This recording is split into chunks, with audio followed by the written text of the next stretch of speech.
second album is called Future Nostalgia. I kind of worked backwards on that one because I knew what my album title was going to be, and then I started writing the songs for it. It's taking influences from, you know, all my inspirations, like my childhood inspirations, and creating it into something that's my own and something that's modern and new. It's all really real emotions and feelings, but at the same time I want you guys to dance to it and have fun. Yeah, it's like a mixture of dance crying. I'm Dua Lipa, and these are the top 5 things that make me feel nostalgic.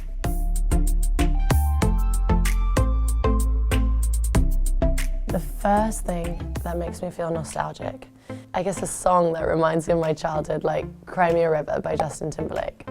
That sets me off. I then go in and I want to listen to the whole Justified album. It's such a brilliant album, such an amazing song, and it just takes me back to being young in a playground making up dance routines. Tamagotchis.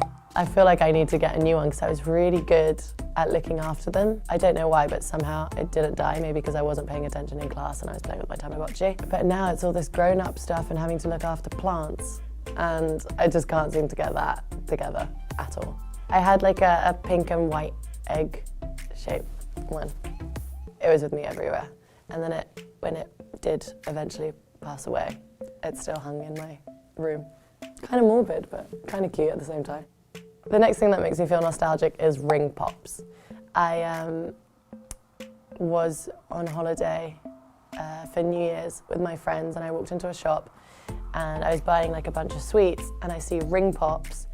So of course I like grab the whole box and I'm like, okay, I need to give these to all my friends because we're all gonna feel the same way about it. I feel like it's something that every time I went to like the sweet shop with like my grandmother, it would always be the one thing that I would pick out and take. And I'm a massive like lollipop fan, but I hadn't seen ring pops in a really long time, so I had to stock up.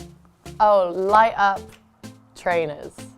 Light up trainers make me feel really nostalgic. Sometimes I see little kids walking around with them and I just freak out because I kind of want some, but also it just reminds me of being like young and running around. And the last thing that makes me feel nostalgic are the Powerpuff Girls. Love them, always wanted to be Buttercup, wanting to destroy Mojo Jojo, massive fan. So that makes me feel incredibly nostalgic. I was obsessed with the Powerpuff Girls from like age of, I don't know, 6 until 24. I always get really excited to feel nostalgic. I never feel like I carry any bad memories with me. I feel like I'm good at blocking those out, so when it comes to nostalgia, you know, whatever it may be, it always comes with like good connotations. You cannot